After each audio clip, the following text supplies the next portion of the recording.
કોઈ બેમત નથી, પણ સૌ ગુજરાતીઓ માટેનો આજે એક સરસ દિવસ છે, વિશ્વ માતૃભાષા દિવસ, અને ગુજરાતી આપણી ભાષા, એનું માતૃ ગૌરવ. ઇંગ્લિશ સમજતા લોકોને કહી દઉં કે મધર ટંગ દિવસ છે આજે, એટલે આપણી માતૃભાષાનો દિવસ.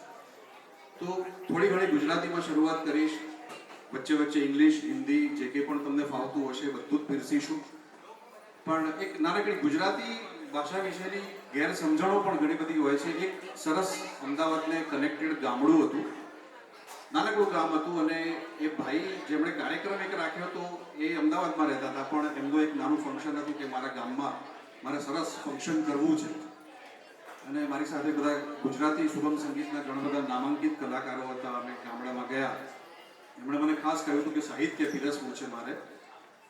એટલે કાર્યક્રમની શરૂઆત કરી મેં, અને ફ્લોમાં ચાલ્યો, અને મને માનસિક રીતે લોકોને તૈયાર કરવા હતા કે એમની માનસિકતા મને ખબર નહોતી કે ગુજરાતી કેટલું પચાવશે. એટલે મેં શરૂઆત કરી કે ફલાણા ભાઈને આજે ઈચ્છા છે કે મારે મારા ગામના લોકોને ગુજરાતી પીવડાવવું છે.